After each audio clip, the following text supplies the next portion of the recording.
Hello. The definition of insanity applies to obtaining success. The definition states, insanity is doing the same thing over and over and expecting a different result. Many of us dream of success, but year after year, we do the same things over and over. Time passes on, and then we wonder why we have not found or obtained success. We feel frustrated, defeated, bummed out in general about ourselves. Then the self-doubt kicks in. As time passes, we muster up some strength to try again. But this time, we have less motivation, and the same failed result ends with another loss with even more self-doubt. I'm here to tell you, it doesn't have to be this way. You have to change what you're doing. Specifically, you have to get with a proven mentor and a system that is actually obtaining the type of success you want. The mentor must be aligned with your purpose. For example, don't follow a drug dealer just because he's making tons of money. If, for instance, you want to help people and be ethical, follow someone who has the type of family you want, the lifestyle success you want, similar purpose, someone who is actually walking their talk. Likewise, there must be a system that is duplicatable and a product that is desirable. With systems and a great product, anyone who does the system should then reach success.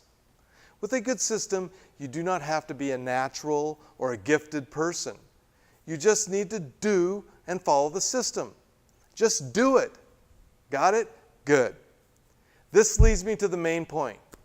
To become successful in today's cluttered and fast-paced marketplace, you must work smarter, not just harder. Notice I said just harder, because I don't want you to think that you don't have to work hard. You do. All successful people pay their dues and work hard. That being said, if you want to be super successful, you also need to work smarter. As an example of what this means, think of this analogy. A logger has a job opening and he's interviewing two potential woodcutters. One is very strong looking, he's real buff, big muscles, but maybe not so blessed in the brain department. The other is not so buff, but has a certain smartness about him. The logger tells each, you each have 8 hours to cut as much wood as you can. The one who cuts the most will get the job. The buff guy thinks to himself, this contest is already over. I'll blow that skinny guy away. I will outwork the heck out of him. Both start chopping away. They're in a position to see each other that's working, but can't actually see the amount of wood being cut. As expected, the buff guy is off to the races. He is chopping hard. Wood chips are flying everywhere. The other guy is also working hard, but not at the pace of the buff guy.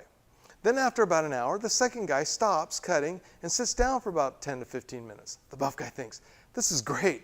I'm surely not going to take any breaks, and I'll get so far ahead that the other guy cannot catch up. This job is mine.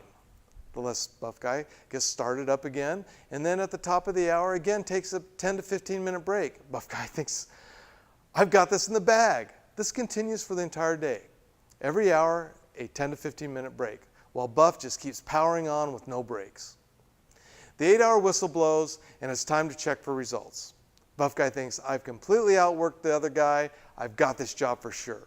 However, when the count comes, the less buff guy, the guy who took a break every hour on the hour, cut Buff by over 50%.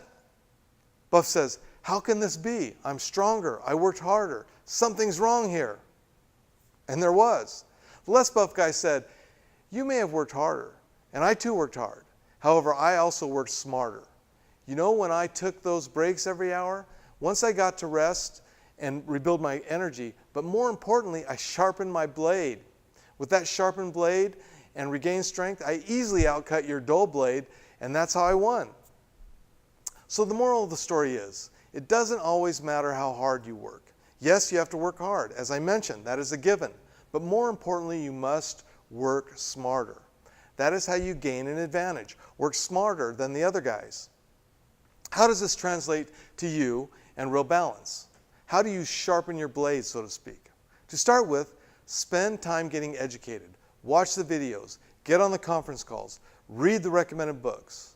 That way, when you're discussing the product or plan, you know what you are talking about. You come across as confident. You are not in confusion. You will be perceived as an opinion leader. Also, get with your mentor or upline and discuss the problems you are running into.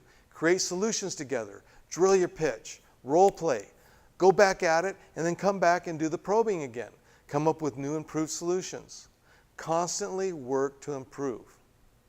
If you continue to sharpen your blade, work with your mentor, and use the systems, success will be yours. It really is that simple. And always, to an elevated lifestyle. Thank you. She is the most fascinating woman in the world. In her presence, wild animals display intelligent talents. Elvis impersonators impersonate her. The king of the jungle bows at her feet. I always drink water, and when I do, I fancy real water. Stay hydrated, my friends.